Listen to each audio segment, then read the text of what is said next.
Renowned psychologist Carl Jung once said, "Until we are able to make the unconscious conscious, it will direct your life and you will call it fate." That's the value of self-awareness. The more aware we become of our own flaws, struggles, and shortcomings, the better we are at adapting, evolving, and flourishing in life. But introspection can be scary because it forces us to confront things about ourselves and our past we may not know how to deal with. But as they always say, the first step to overcoming any problem is to acknowledge it. And the same is true for a lot of emotional baggage we still carry with us today.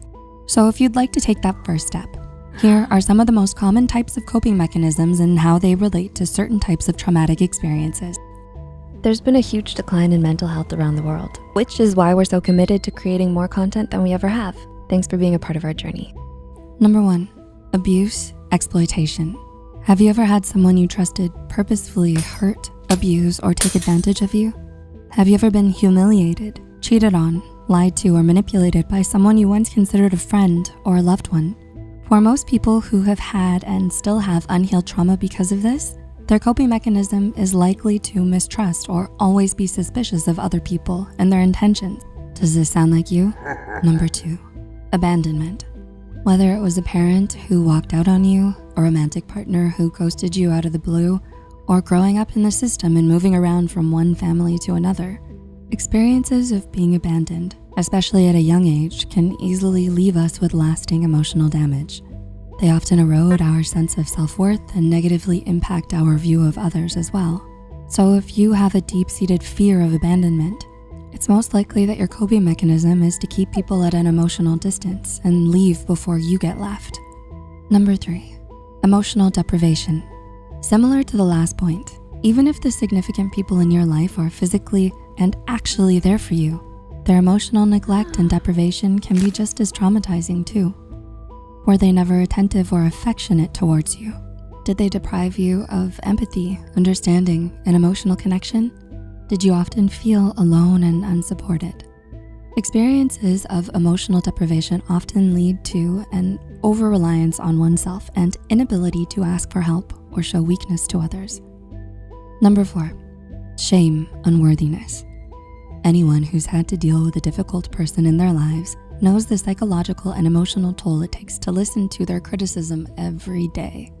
And when we're constantly made to feel like nothing we do will ever be good enough, it's hard not to internalize their rejection and resort to self-blame. People who have had this particular trauma tend to be timid, overly apologetic, and hypersensitive. They are often prone to perfectionism and overachieving, and are likely to be overly self-critical as well. Number 5, dependence, incompetence. Being coddled and overprotected can also tear down self-esteem. When everyone in your life is acting like you can't ever do anything by yourself and exaggerate how much you need them, it can lead to enmeshment and an underdeveloped sense of self. That's why people who are spoiled and entitled also have very fragile egos. Those who've experienced this are most likely to struggle with a lot of self-doubt, hidden insecurity, and easily fall victim to emotionally codependent relationships. Number 6, approval or recognition seeking. While it might not seem so traumatic at first glance, an overemphasis on one's status, appearance, or achievement can make us overly approval and recognition seeking, making our sense of self-worth entirely dependent on external rather than internal validation. Thus, those with this kind of emotional trauma often end up people pleasers and pushovers, and tend to struggle with a lack of authenticity in their sense of self and unsatisfying relationships. And number 7, emotional inhibition. Last, but certainly not the least, people who have been punished or invalidated for their emotions, told things like, "That's nothing to get upset about, just get over it," or "Why are you even crying? It's not a big deal, you're just a crybaby," often end up emotionally stunted and resort to suppression, avoidance, and denial to deal with their problems. Because they were taught early on that expressing one's emotions is inherently negative, they will often just bottle up their feelings and ignore them until they can't anymore. These people are prone to emotional outbursts, anger management problems, and difficulty expressing or communicating their feelings. So, do you relate to any of the things we've mentioned here? Has watching this made you realize how your own traumatic experience has influenced the ways in which you try to cope?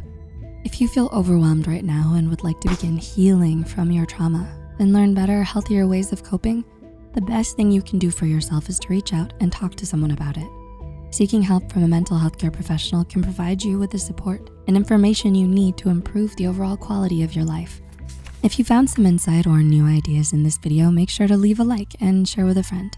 As usual, all sources are in the description. Thanks for watching. Until next time.